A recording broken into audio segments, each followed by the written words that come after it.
Hey, in this video I'm going to show you how you can record the screen on your MacBook and how to take the screenshot without any additional tools.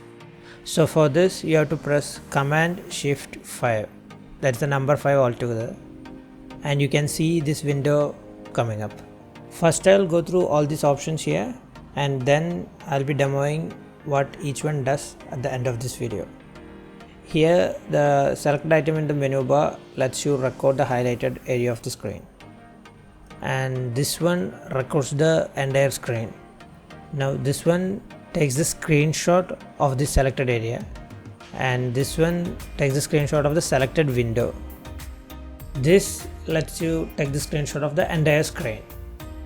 Now here in this options menu you can see many settings such as where to save the file, timer, and whether to show the mouse pointer in the screenshot. Now let's try out everything. Let's take the screenshot of the entire screen first. Click on capture and it will take the screenshot. Click on that small window and then an editor comes up.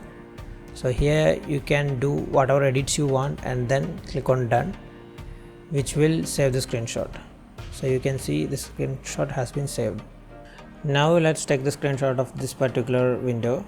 Click on the window to take the screenshot, click on the small window to open up the editor, and then click on done will save the screenshot. Now we will take the screenshot of a particular area. For that, press on the short keys and then select this option and drag it as you like it. We will take the screenshot of this small section. Clicking on capture will open up that small window, and here click on done and that screenshot is saved. Now let's do the screen recording. So selecting this will record this particular area.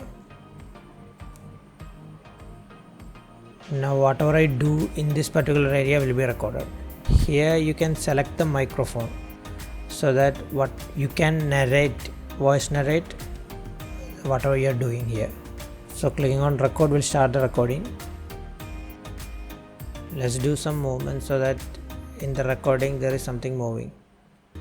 Now clicking on this button will stop the recording, and you can see it has been recorded. Click on it and then click on done and it will save the record. As you can see, it has been recorded. Again pressing on the shortcut keys, which is Command Shift and the number 5, and selecting this will record the entire screen. The options remain the same, and clicking on record will start the record. So the recording has been started. Now let's move around the window. Click on that button to stop the record, and now if you play you can see I am moving that window. So clicking on done and that will save the record. So that's it. I hope this video was helpful for you. If it was, please do like this video and subscribe to our channel. Thank you for watching. See you in the next video.